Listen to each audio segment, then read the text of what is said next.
Hello, hi, and welcome to EmpathicFire. I am your reader, Jay. This is going to be a general reading for Cancers in the month of January 2019. Hello, Cancer. How you guys doing? Hope you guys are doing well. Cancer, Happy New Year. Happy holidays and all that good stuff for the seasons just passed. I hope everything went well for you. Hope you guys had a fabulous time with those that you love and those that love you. Yeah, and welcome to it. If you can tell, Cancer, if you've been with me for a while, you might notice my voice is a little off. I am getting over a cold. I think I've got another day or two left before I'm back to somewhat normal. So, if I end up, having to pause the video to take care of things, I do apologize in advance. Anything else? No, that's about it, man. See, there we go. Ooh, crisis averted. Now, that's your main spread there.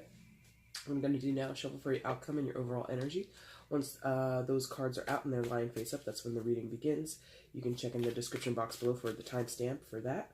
And also down there is information on how to get a personal reading with me if you feel so inclined. And that's it. Let's go ahead and get it. Outcome for Cancers in the month of January 2019, please.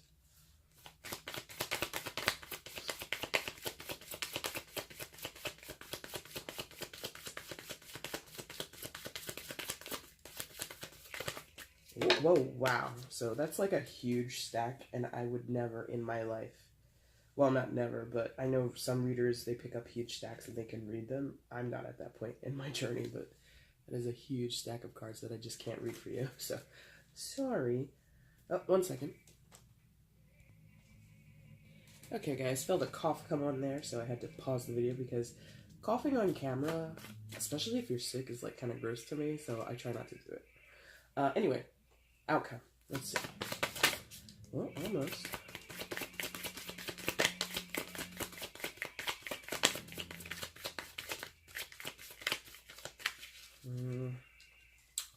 I will say, Cancer, it was hard to get your spread out here. It took a long time. The meditation took a fairly long time, so that might mean something to you guys, but I don't know. Oh, cooperate deck. Alright, bottom of the deck is the overall energy. Oh, you had 2 for your outcome. Well, aren't you lucky? So those are just going to go over there. Oh my gosh, you're not going to fit on the table. I got to slide everything over now. Slide it over. Are we in frame? I know, we're not really in frame. Ay, Dios mío. Live adjustments, live technical difficulties.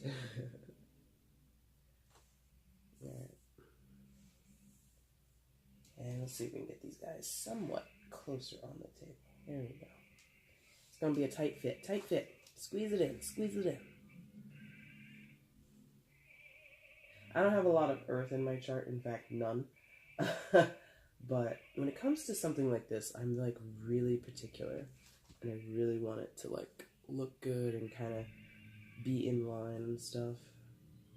So thank you for bearing with me, Cancer. Alright, so that's your spread. Let's go ahead and flip the remaining cards that didn't come face up. Wow. What the heck? That's a lot of majors, Cancers. What's going on here? Okay. And again, I apologize if I'm like adjusting and clearing my throat and things like that, but it is what it is. You gotta roll with the punches, right? You gotta press on. Now, 6 cards. Please show me where Cancer is in January 2019. Please show me Cancer in January 2019. Please show me.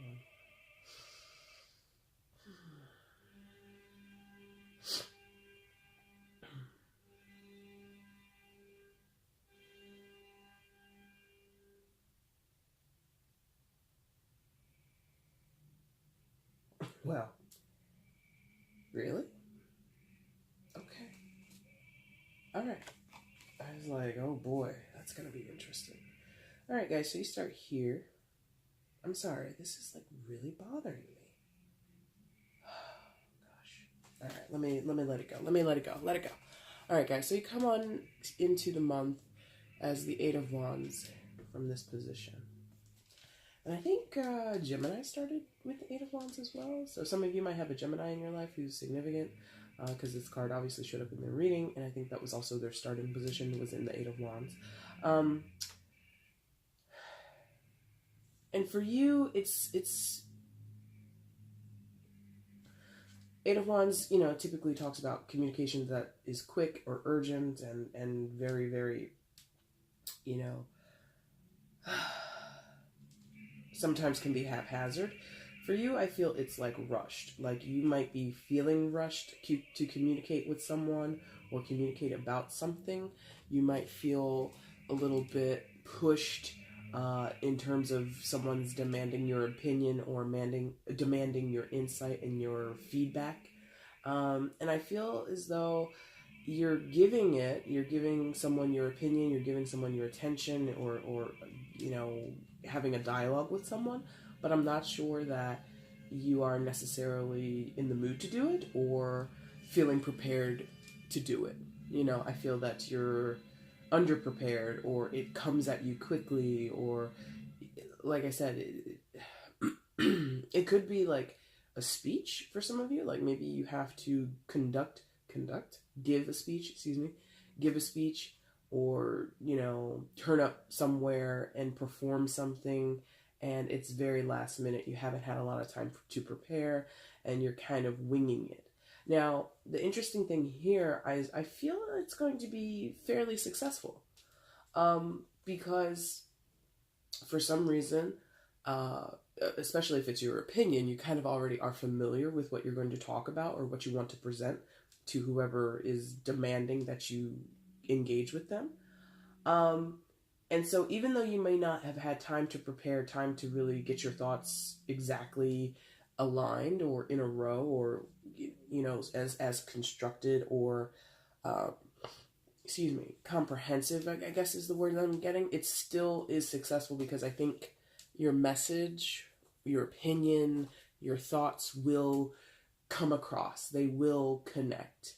I think just the actual act of having to speak before you're ready is kind of what this haphazard energy might play to. So you're good. I feel that you're pretty sharp with what you have to say. I think you're very, like I said, especially if it's something about your opinion, but if it is asking about your intelligence or your knowledge in a certain area, I feel that you're very, very, very well versed in it. You kind of have, despite the lack of preparation, despite the lack of time to really, you know, maybe get some index cards together or, you know, lay your argument out in a certain way, I still think that your ability to go to what you, like, you're speaking from your heart or you're speaking from your gut. You're coming from a very natural place that, however anxious or however underprepared you might feel, people won't really realize it. They won't really notice it. It sounds like and it feels like you know what you're talking about, and you're very sound and you're very clear and you're very direct. It's for Gemini, and I hate to compare you to them, but I did their reading yesterday, so it's fairly fresh in my mind. But for them, theirs was like haphazard. It was very like discombobulated. It was a little confusing, and they felt sure that they knew what they were saying, but other people were not able to receive their message. So there's a difference there for you, where I think you're feeling a little bit more out of sorts on your end, but actually your audience, the people that are listening to you, will actually understand you very clearly. That you will, I just don't feel that you're going to miss much of the mark. So whatever anxiety that you're kind of holding about this, let that go, okay? So where do we go from here? Because you got a lot of stuff out here, my friends. A lot of stuff. Excuse me.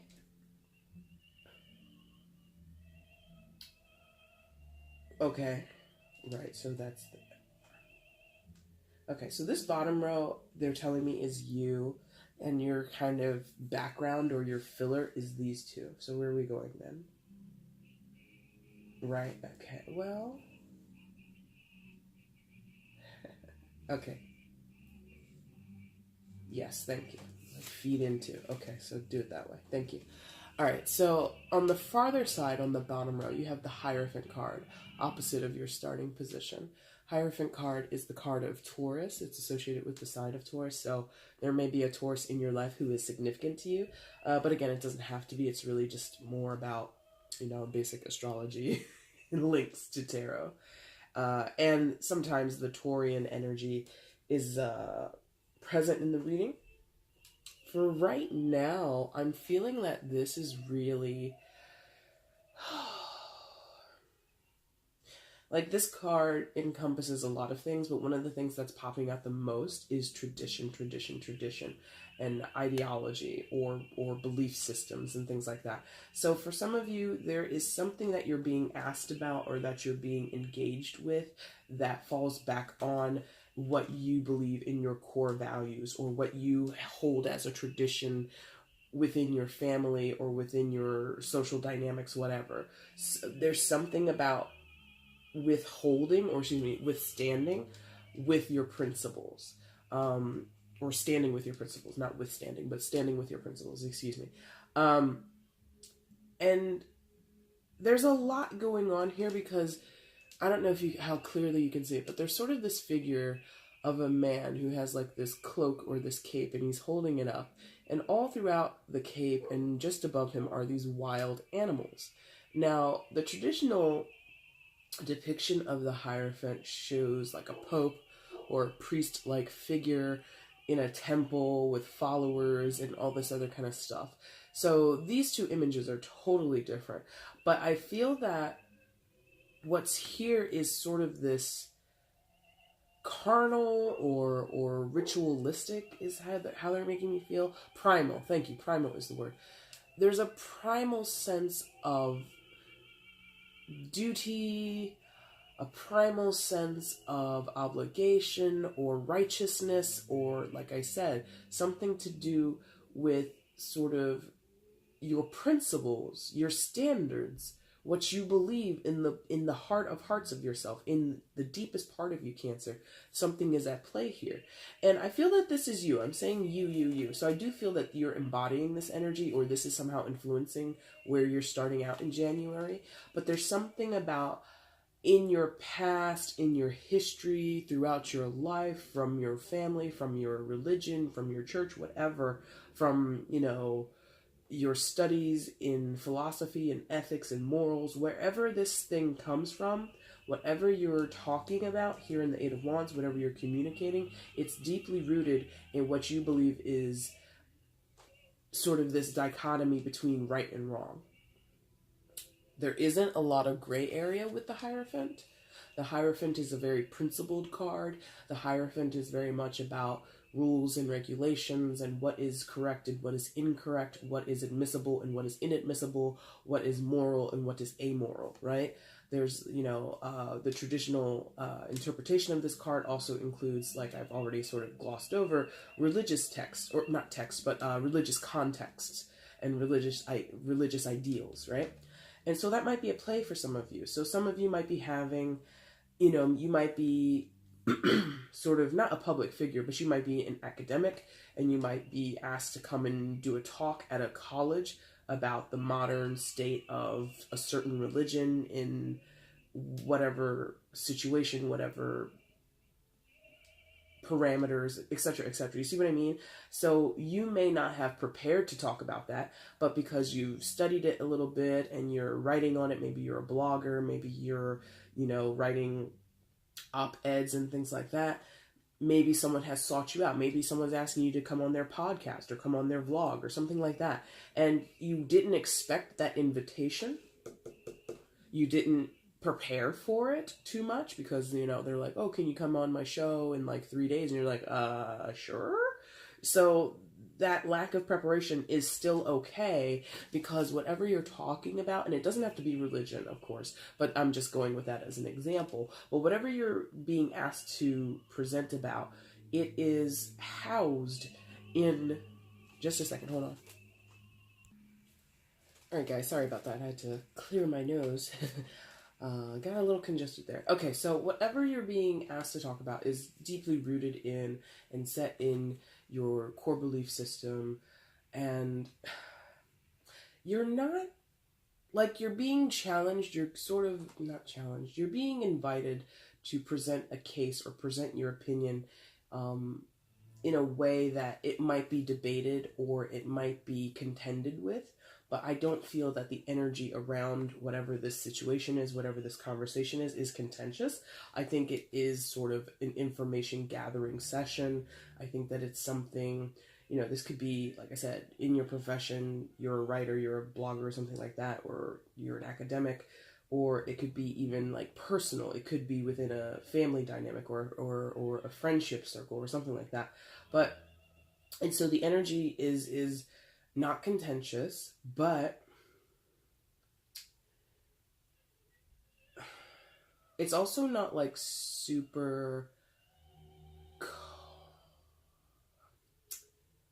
it's also like not super copacetic. So like there might be a history, there might be some history of tension between you and the person you're talking to, or the people that you'll be addressing, or the people that are asking you to come and talk. There might be some, if you're going on a podcast or something like that, you might be conservative, but the podcast is liberal, or vice versa, something like that. So there's a historical element to this situation, to this conversation, that would put you and the other person or the other people at odds.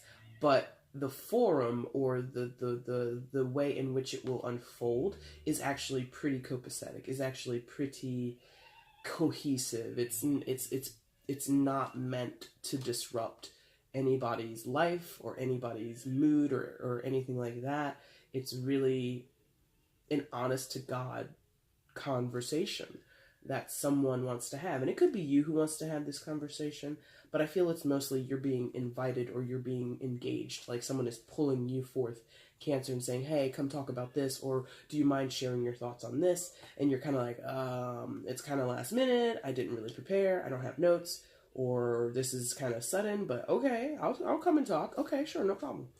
And I think, Cancer, you're not like, you're not automatically one of the more combatant or combative, whatever. You're not one of the signs that are known to get into tussles with other people or to get into disagreements with people. You usually try to avoid conflict, or you internalize so much that people assume you're non-confrontational when on the inside you're like burning up with like anger and rage. But you're a nice little crab and you keep it to yourself and all that good stuff. And I think that is not helping you, but I think what has come along in your journey so far, or what is kind of infused in this moment in your life, is this hangman energy. Because the hangman really relies on internalizing your energies and your not your input, but your efforts and your insight. It's all meant to be internalized. It's all meant to sort of stay in this insular space with the hangman energy, right? And when you do that, you can, like I just said, some people, if you internalize so much, it can turn into some type of depression, some type of deep set anger. It can turn into, I'm not a clinician, I'm not any type of psychologist or anything, but I feel like a lot of emotional and behavioral problems can come if you internalize so much and you never have an outlet. And I'm not trying to say that's what's going on with you, Cancer, but that's just to show how internalizing can sometimes not bear great fruit or bear any type of positive result. The hangman, though, focuses on that internalized perspective, and it does an analysis of it. So how's this linking together? Basically, you have this historical thing here with the Hierophant, right? You have this history with your upbringing, with your own sensibilities and convictions, wherever you are in your life's journey.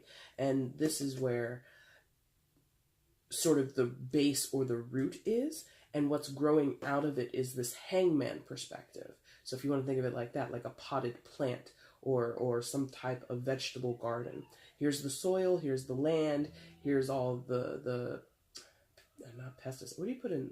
I don't garden. I'm sorry. So I'm very ignorant to it. But it's everything that you put into the land or put into the soil, put into the dirt that prepares it before you put in the seed. So then you put in the seed, and what grows out is this hangman thing, which is a totally different thing. Like, oh God, why are you doing this to me? So if you think about what dirt is, right? It's not the most appealing thing. It's brown or it's dark and it's kind of, dirty. And, when it rains, it turns into mud and all that kind of stuff. And so, excuse me. Sorry, I felt a cough coming. Another one is coming. Okay. Yeah, I can't cough on camera. Like, my coughs sound like an old smoker's cough, and I don't smoke. I've never smoked in my life, but when I get sick and I start coughing, it's horrendous. So I try to keep that out of the videos. Now, the mud thing, right, in the soil, and how you wouldn't expect from this soil, this collection of whatever the hell soil is. Out of it, you can grow flowers, you can grow vegetables, you can go, out of it grows beautiful, beautiful trees, things like that. So there's sort of this unexpected in some ways if you visually look at what happens. Oh my God, one second. All right. I apologize, guys. I really, really, really do. I'm sorry about that. So look, the whole thing about the plant. Out of something which seems totally unrelated to a beautiful flower or a delicious looking, fruit plant or something like that. It's the way they want me, because it right now they're appealing to my logic, and so it's not going to make sense to everybody, but they're appealing to my logic, where dirt and soil doesn't look super inviting, it doesn't look super fertile, but actually it is.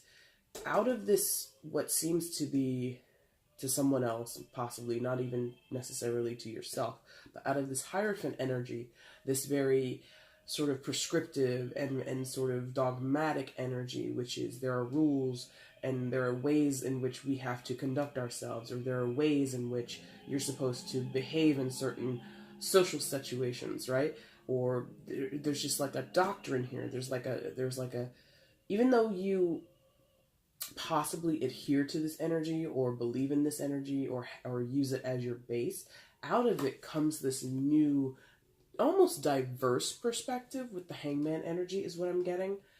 Like insights and points of view that you've never considered before. So again, I hate to like hammer on the religious aspect because that's really not how I gravitate in the world. But what I'm getting is something like maybe you grew up in a church, you grew up going to church every week or, several times throughout the week, throughout your childhood and young adulthood and all that kind of stuff. Now you're an adult, you're in your 30s or 40s, maybe even still in your 20s, and you've gone off and you've studied different religions, or you study different philosophies in the world and things like that. And now you have a different perspective. You might still call yourself a Muslim or a Christian or a Jew or a Buddhist or whatever you have in your base, in your soil, in your foundation, right? You might still identify as that, but you have a different perspective on even that base and the world at large and the other religions of the world and the other spiritual schools of thought and things like that. So whatever we're talking about, and it doesn't have to be religious, let's go into something else. It could be about education. It can be about certain social dynamics. You might have certain thoughts, or you may have studied extensively about the economy or social economic issues such as poverty, whatever. You have studied, you have been well informed in one way of thinking or one train or one school of sort of a perspective is what they're telling me. One way of looking at it. And now you've gone and you've done something in your life and you have come to understand different ways of looking at it. And so when you go to have your discussion, what might happen, Cancer, and maybe that's why you feel kind of about not being prepared or feeling like you haven't done enough research or something like that, is you're able to sort of counter your own argument. Does that make sense? So as much as you might advocate for, well, I believe in this, it's part of my core values, it's part of whatever religion I am a part of, whatever, you know, political party or affiliations I'm a part of, but I also see some of the values in the other side's argument. Does that make sense? So this hangman perspective is making you more open, even though I think many of you, not all of you, but many of you are still very much rooted in your own belief system, in your own convictions, in your own sensibilities, as you should be. Everybody should, you know, stand on their own convictions and everything like that. So you're not wavering from this totally, but you are still open to other people's opinions, you're open to other people's points of view, and you're able to see validity in those other arguments. So you may not agree with what other people are saying, you may not agree necessarily with what other people believe, but you are able to respect it, you're able to be open to it. Thank you. And we're going to go back to that really quickly, because that's what the hangman is talking about. When I said before, like the 15 little breaks I had, right, I was saying that the hangman is an insular energy, and instead of keeping all of that energy totally isolated in the self, actually the hangman does two things. He keeps energy and he keeps intention, he keeps focus on the inside, on the internal space, but he also remains open. Somehow, he also remains open to the input or the information that exists on the outside of him. So that could mean other people's, like I said, other people's opinions, facts that you've never heard of, or figures that you've never addressed before or been presented with. But once you see them, you take them into yourself, and you're like, you add it to basically the workload that's already existing on the inside. So again, because it's probably at this point the easiest, because they're not really giving me much. But let's say it was a religious thing. So say you grew up Christian, and then you went to college and you took a few courses on Eastern religion. So then you learned about Buddhism, Hinduism, Taoism, all that kind of stuff. And now in your post-grad life, or you've left college, but now you just go to your local library, or you hang out on Google all day and you read up on other religions. You go to work and there's a person there who says that they're a sheik. So you learn about their belief system, or what life is like from their religious cultures and things like this. So even though you have this strong Christian base for some of you, or whatever religion, doesn't have to be Christian, but whatever your strong religious base is, you're still able to go out there and mingle, basically, and not hold any grudges, not shut yourself off and say, well, Jesus is Lord, and that's the end of that. You're still open to hearing about other people's religious perspectives, and you...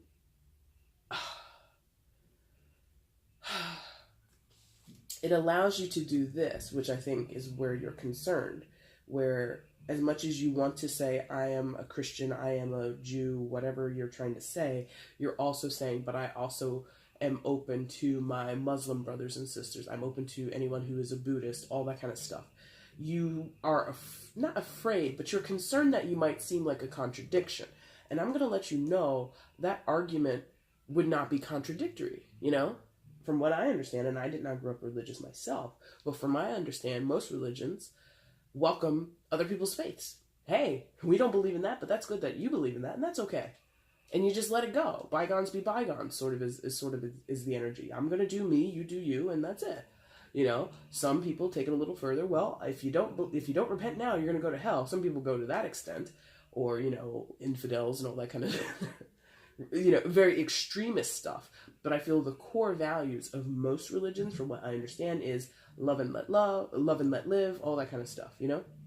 So I think some of you might be a little concerned with, am I betraying or am I undermining my own beliefs if I, on a certain platform or in a certain conversation, sort of endorse another person's faith?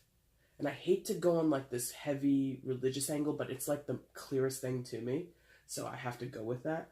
And I hope you're able to translate this. If this is not about religion, again, it can be about different types of conversations. It can be like even super personal. So, thank you. Here we go. I'm like, give me something else, because I know religion is not a part of my channel, and I know it's not something a lot of people want to talk about. So I'm like, give me something else. So what they're telling me now is, If it's a personal thing, we're talking about history within a family, within a friendship circle, within something like that. You would be able, you have a rooted relationship with someone that maybe was a little bit strict, maybe was a little bit prescriptive, maybe was a little bit, a little tight. And you've grown out of that. You know, maybe you grew up in a household that was a little bit, you know, we only talk to these types of people. We only associate with people from, you know, this neighborhood or this city or things like that. And you've gone out, you know, maybe you've left your small hometown and you now live in the big city and you've met different people. So this could be about your cultural broadening and your cultural acceptance of people from different backgrounds, not just religious, whatever, you know, all the things. But you still value that down home, small town, you know, look out for your neighbors kind of energy, which is sometimes absent or is believed to be absent. It's not true, but is believed to be absent from big city life. So you see what I mean? So it doesn't have to be something as sort of impactful or even in some cases intimidating as religion or spirituality or anything like that. It can be personalized. It can just be about your journey from a small town girl or guy into a modern metropolis living person and having to reconcile when you go back home and you talk with your cousins or your mom and your dad who still live back home, who you still very much love, who you still very much understand their point of view and their way of life, and they, you know, hit you with questions. So what's it like living in New York City? And I'm not trying to you know, I'm not trying to stereotype with that accent, but that's what I'm just trying to show you, the dichotomy between these two places, okay? That was a whole lot, but that's basically where you are. You're growing out of this rich soil. It's rich soil in the sense of it's good soil. You have good roots, and you're growing out of it. And what's growing out of it is something that might be unexpected. So if you planted a certain seed in the ground and then something else comes out of the ground, you're like, oh, that is not what I thought was going to be coming out of that soil. I thought we planted an apple tree, and look at that, we've got a raspberry bush. Okay. You know, there's a slight hiccup there for someone else. Not really for you, although for some of you, you might be judging yourselves a little bit. I thought I was going to grow into an apple tree. Now I'm a raspberry bush. You're like a little surprised. But I don't think on anybody's table you're like unwelcome or somehow an oddball, or you're a disappointment, or you're controversial or something like that. I feel you're going to be accepted. I feel you're going to be understood when you make your arguments, when you conduct yourself in conversation. I feel, Cancer, for you, whatever detractors or detraction might be around you, it comes from other people, not from yourself.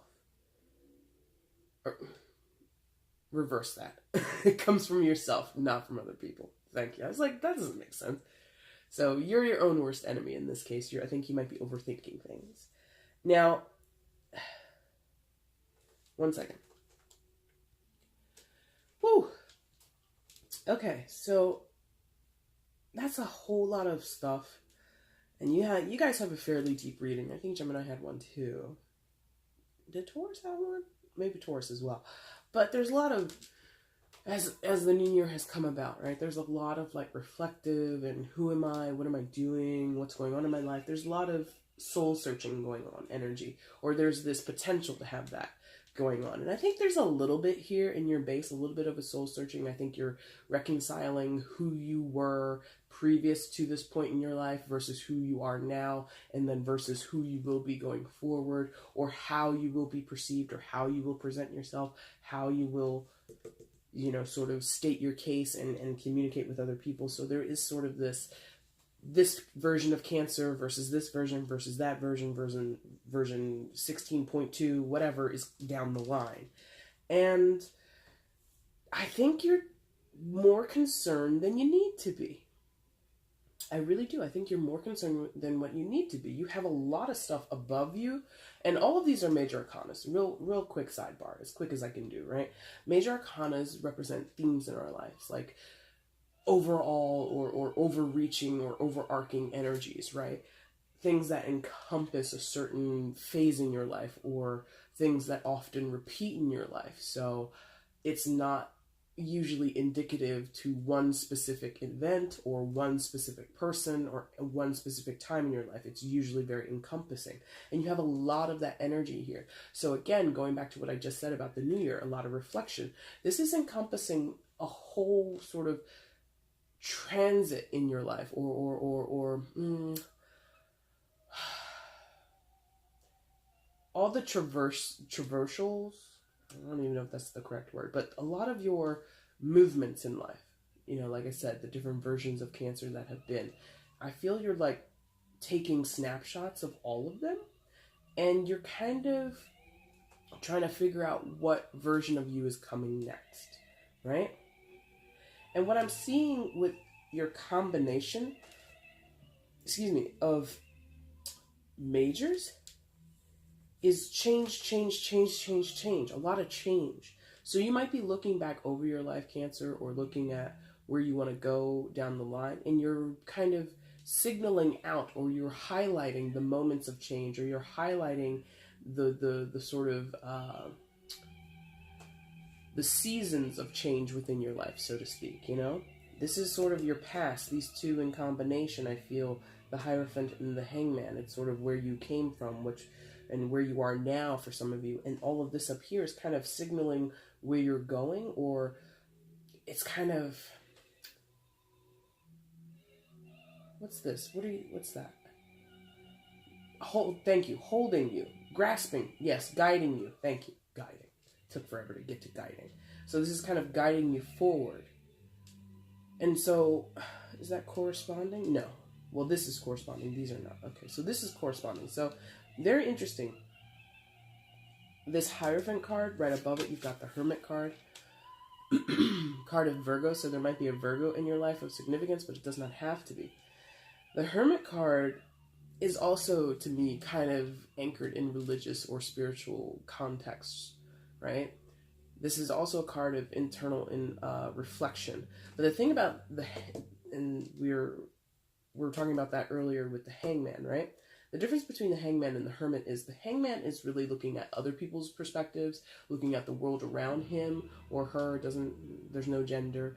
But looking at the world around you and really taking in that information. This is that internal intent, that reflection on the self, but not really open to others, right? So often the Hermit, more so than the Hangman, it includes deep criticisms, but on the self. So deep criticism of the self. You know, getting honest with yourself. If you've got issues, if you've got some type of behavioral problem, if you've got some type of emotional problem, if you have some social problems, or if you just have some addiction, like shining that light on those problems and saying, well, there it is right there. What are we going to do about it? It's this not shying away from. And it is usually, the Hermit card is usually aiming to heal. Like, at its best, the Hermit card is here to help heal you, to help get you over whatever those issues are, right?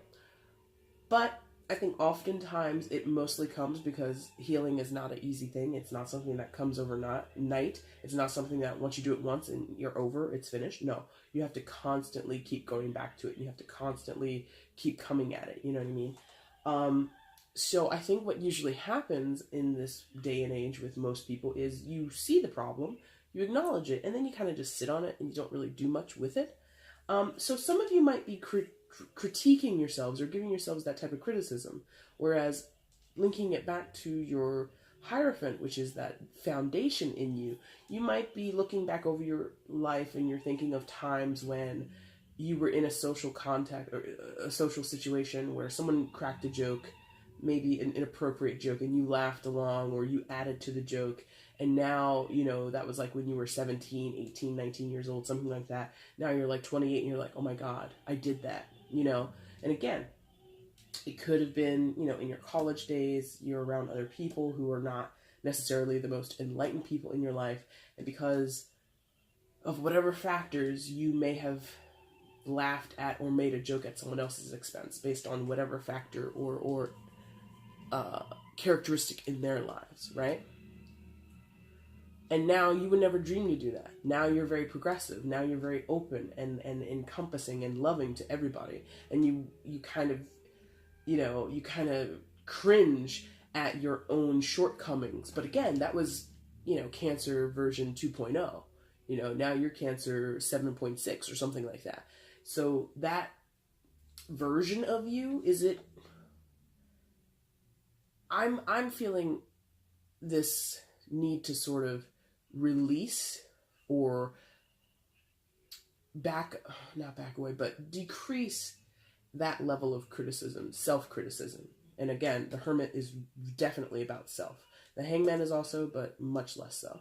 But the Hermit is definitely about self. And I feel that some of you are coming up against that, where you're looking at your past, you're looking at your foundation, you're looking at where you're grounded, what is the base of yourself, what is the base of your convictions, and you're thinking, I should never have said this, I should never have done that to that person, I should never have engaged in this behavior, whatever. And you're kind of wanting to blame yourself or wanting to blame your ignorance.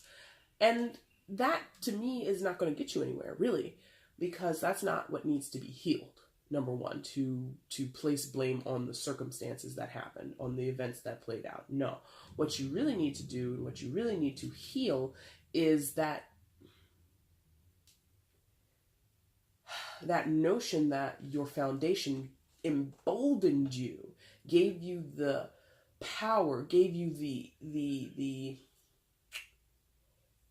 sort of the okay to make disparaging jokes at other people's expense, to judge other people's religions or judge other people's faiths and say that they were less than your own, something like that. Some of you may be reformed in that way from your religious beliefs, where you grew up in a church, you grew up in a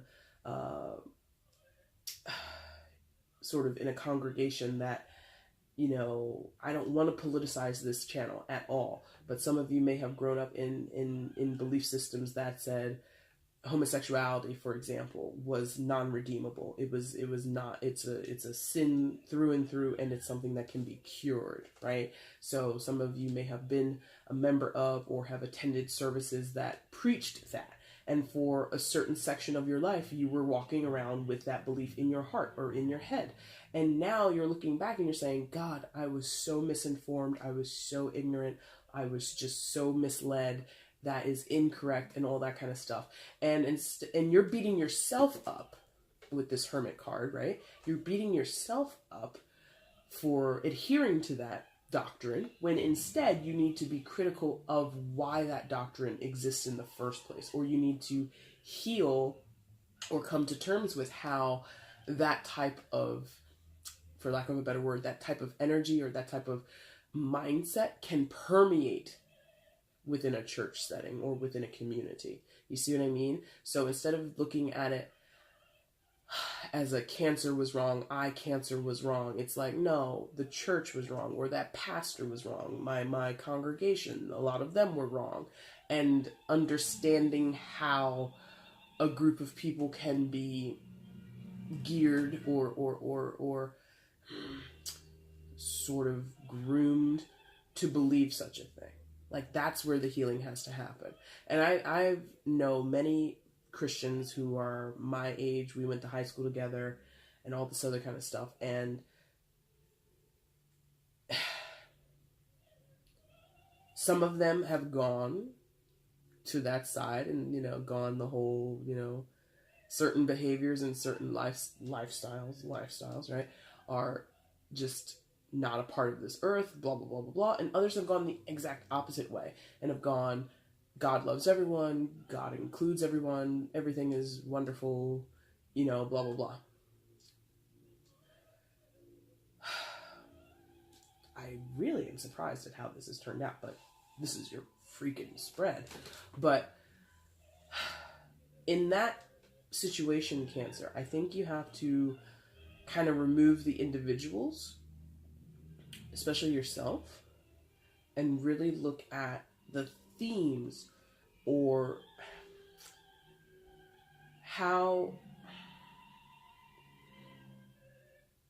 again, for lack of a better word, how the energy can sway a population is what they're wanting me to say. And you have to sort of heal yourself from that. You know, I think maybe you're finding failure in yourself as an individual when really it's not an individual thing. In most church services, it's not, I'm talking directly to you. You're the only person in this church full of hundreds or full of, you know, a few dozen. No, I'm talking, you know, the reverend, the preacher talks to a group of people. The Pope talks to millions of people at one time. The message is not one-to-one. So there's a different sort of weight to it when the message is disseminated to a group as opposed to an individual. Therefore, why judge yourself as an individual when, you know, I don't. This is very deep. I think you're taking over. Gemini is having the deepest reading that I've done so far. So I can't wait to see what happens with the rest of them. But internal judgment, I think, is what's kind of linked with this Hierophant card. And I don't think you're like hurting yourself too badly. I just think you need to cut yourself some slack. I think you might be overthinking it. You might be sort of circling the same issue or circling and coming back and thinking about the same situation. And I think, for lack of a better term, you need to just let it go.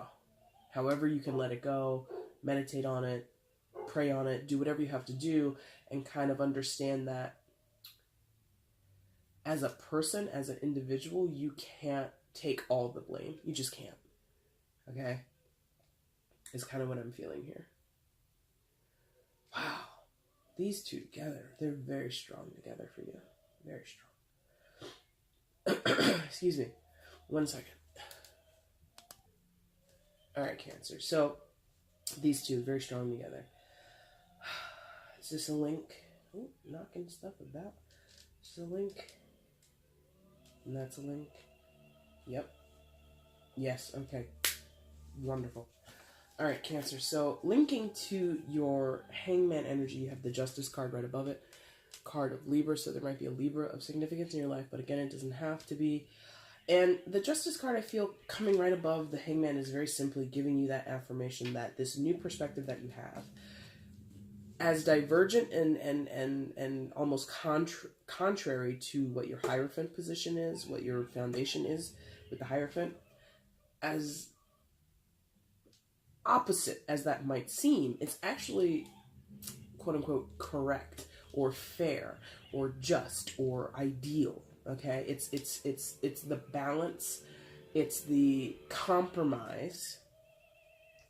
That's how they're wanting me to say it. It's the compromise that will serve you best, right? So I'm getting, again, and I said it even without a religious context, you still very much believe this. Whatever's going on here with the Hierophant, whether that's a religious perspective or not, you still very much are rooted here. You are connected to this history, right? And you're right to stay connected. But you're also correct, or you're also encouraged to continue to have bright new perspectives, to have a new way of looking at things, or to invite in new ways of looking at your situation, or looking at issues in the world, things like that. And that is correct. Again, like, I hate to use it, and I hate to be so, like, sort of, whatever.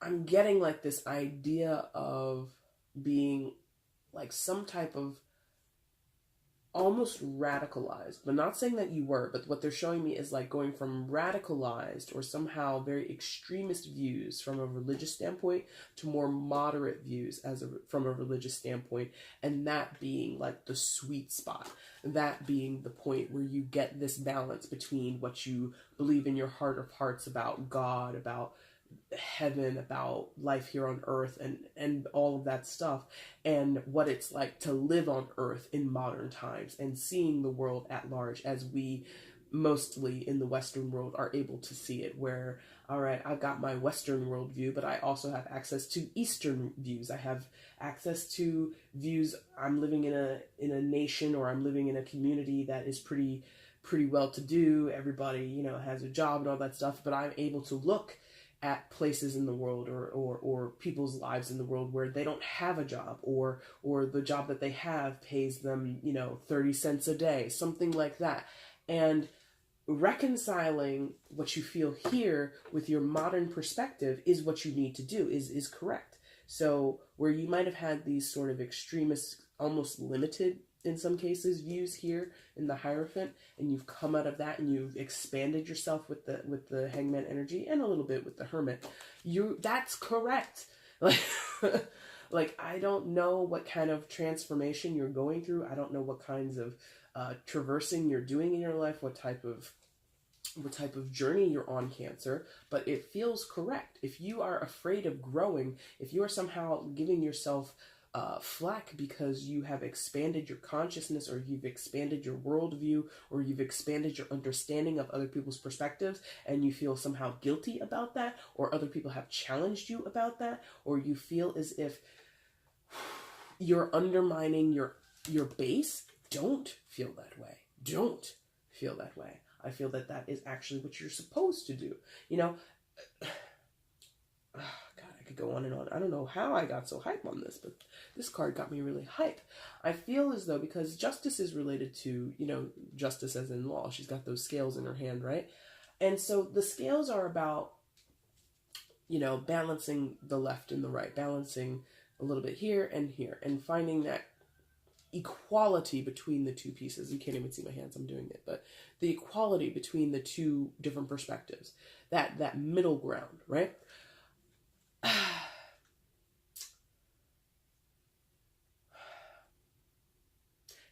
Yes, thank you. You gave it to me. Thank you. I think I said here. I think I said it. And I've said a lot, and I've coughed a lot, so I don't remember everything. But I think I said here with the Hierophant, something about black and white. Something about seeing the world as black and white, or having those extreme views of right or wrong, good or bad, something like that. That's very much indicative in the Hierophant at all. Look at that rainbow. That's not black or white. That is a multitude of colors.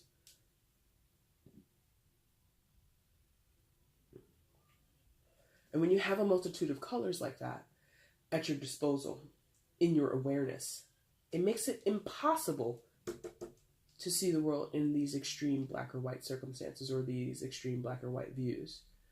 You can no longer deny that there are multiple perspectives, that there are multiple ways to view a certain circumstance, or to approach a circumstance, or to find whatever someone is seeking.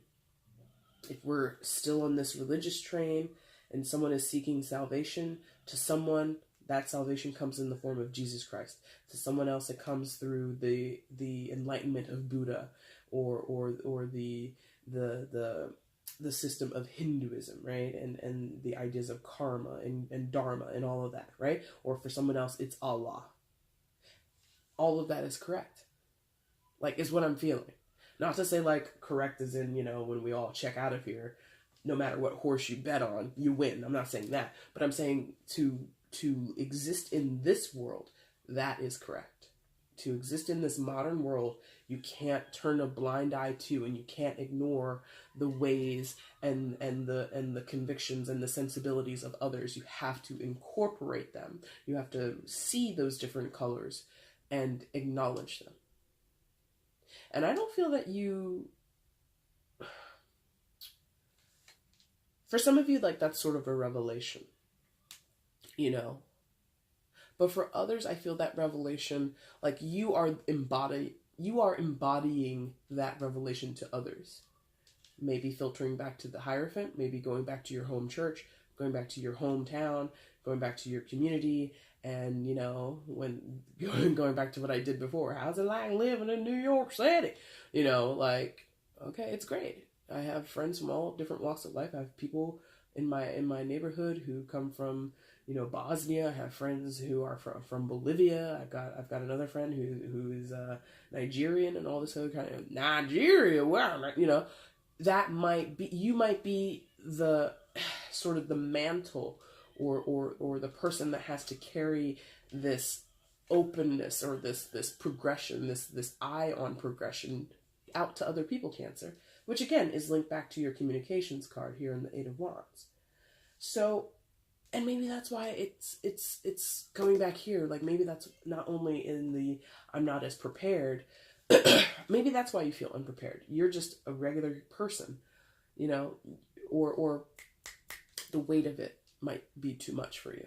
If I go and I speak on this person's podcast, or if I write this article for this publication, or if I go and give this talk at the local library or at the local college, who am I to speak on these things? And it's like, well, I'm somebody who, look at the connection. I'm somebody who is a little nervous, is a little anxious about doing this speaking engagement, but look at me.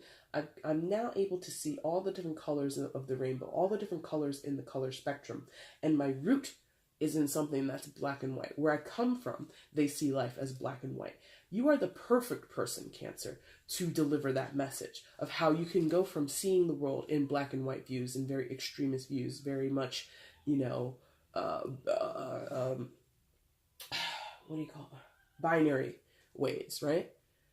And then you go and now you see it in a multitude of ways. That's the perfect person to give talks like that. That's the perfect person to address topics like that, okay? And what you're doing, all of this, yes.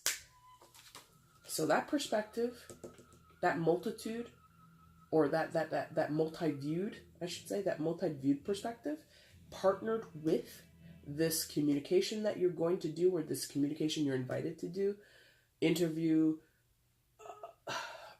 podcast, I don't know what you're doing, but whatever you're being invited to do, whatever you're being asked to do, both of those things are linked to this death card. Beautiful. Card of Scorpio.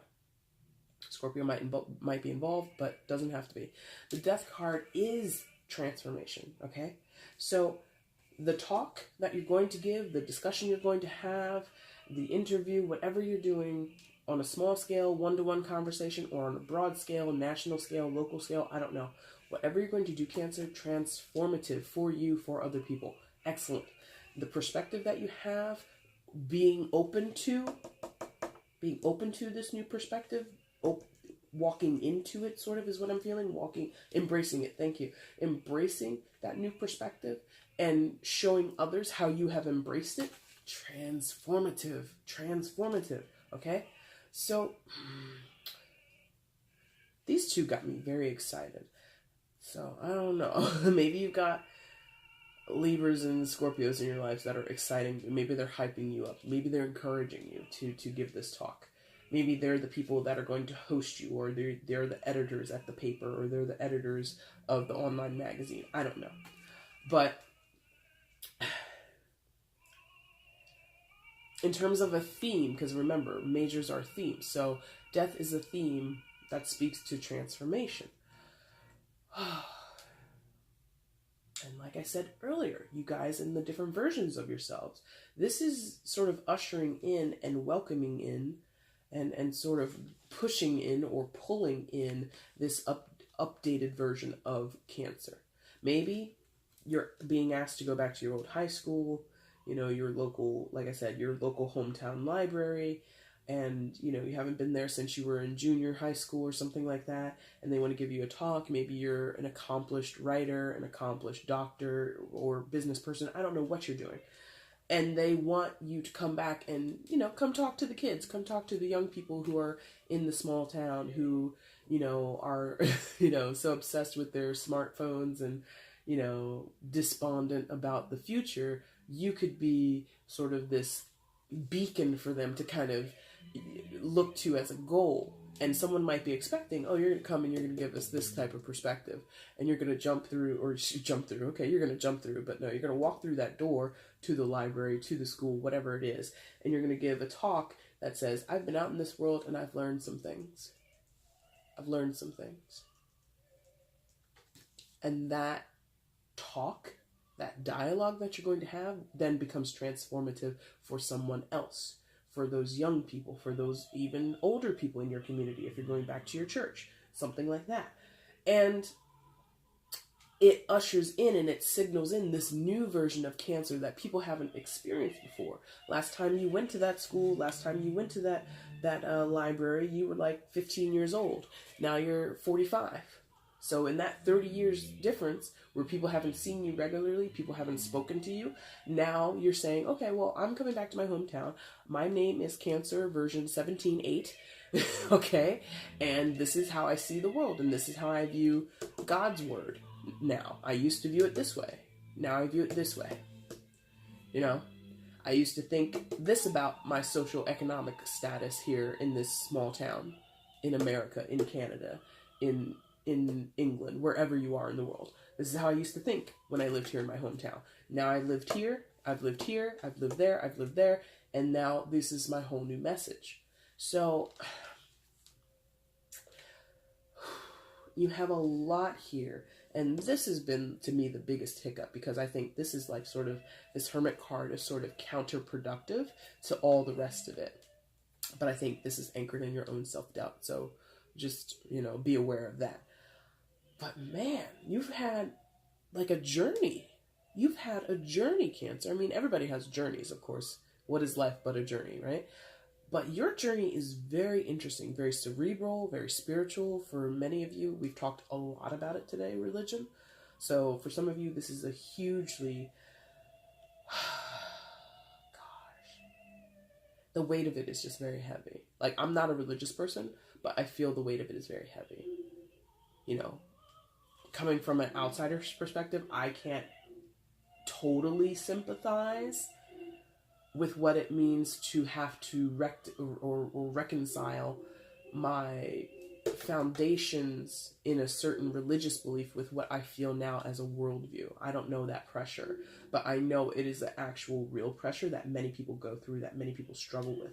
And so some of you might be struggling with it, or you have found yourself struggling with it throughout the years, but actually, because of this little corner here, I feel you've turned the tide. I feel you've turned a corner, and I think you're not in a position where you have to struggle anymore, and you actually are very strong in what you have to say, in what you believe, even if you don't feel necessarily confident, okay?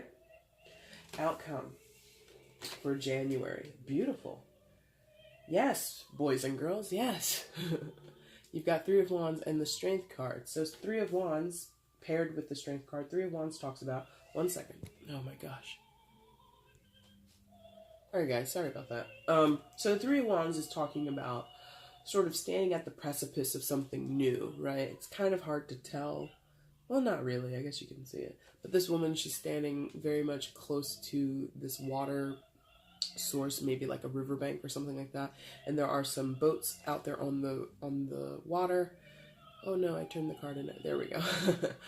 There are some boats out there, and she's kind of taking in stock of what's on those ships. Either they're coming or going, but she's really considering and reflecting on the possibilities. So you're really at that point in your life, Cancer, where maybe this certain talk or this speaking engagement, this certain conversation is sort of going to be maybe a jumping point or starting point for some of you having this new perspective. Maybe you have been blogging or been a writer for a while, but now this particular piece that you're going to write or this particular interview that you're going to give is sort of like this turning point for some of you in your lives. And your outlook, usually with the Three of Wands, the person's outlook is positive. And for you, I feel that's true. I think, like I said earlier, your biggest naysayer from an internal perspective is the Hermit card, because I think you might be overanalyzing, or you might be fixating on certain points in your life that weren't necessarily the most positive or weren't necessarily the most kind or compassionate that you were in your life, and you're kind of beating yourself up. And I think you should just try and let that go as best as possible. And where you really want to focus, or where you really want to kind of sort of lay your eggs is this Three of Wands energy, which says, what's coming is something that I can rely on. What's coming is something that's bountiful and fruitful for me. And what's coming is something that I've invested in, that I have cultivated for myself. So If that means embracing a broader worldview, becoming, for some of you, maybe founding your own church, your own following, you know, a church of whatever that is inclusive for all people.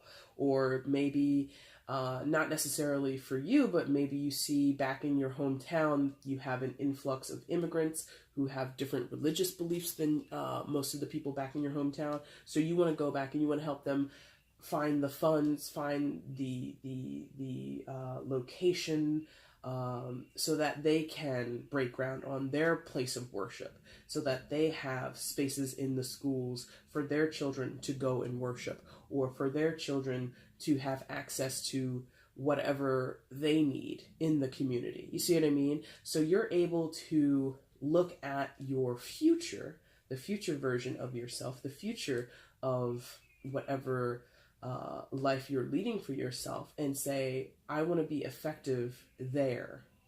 And here's how I'm going to be effective. Three of Wands also talks about planning, also talks about strategizing and making it basically like you can't fail.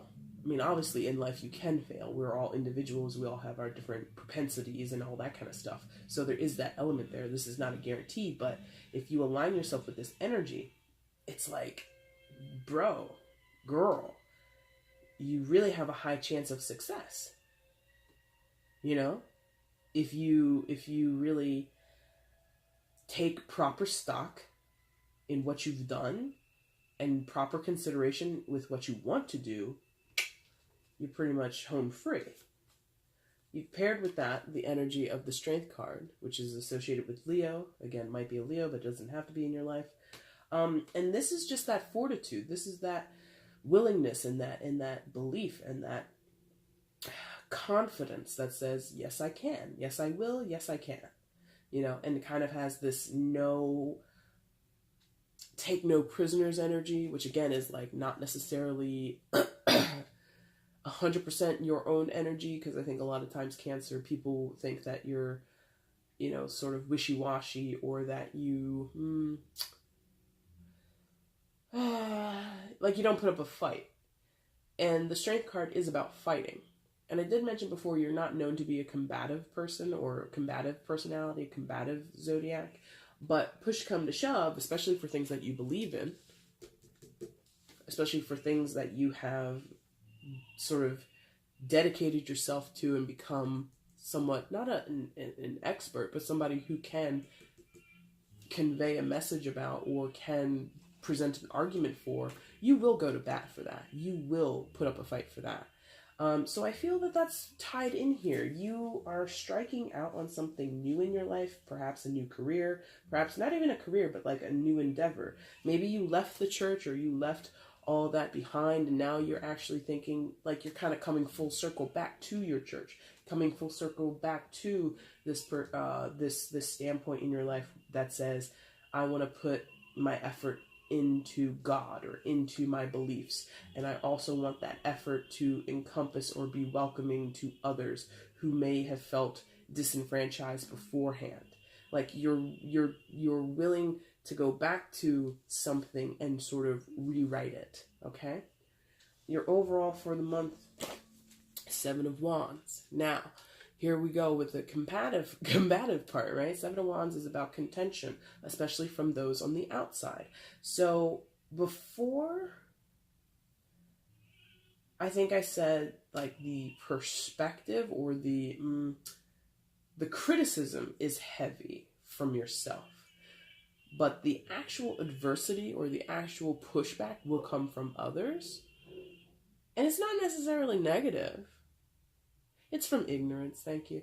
It's from, if you're trying to do something new, it's just because people don't like new stuff. That's it. You know, it's not because necessarily they don't agree with what you're trying to do.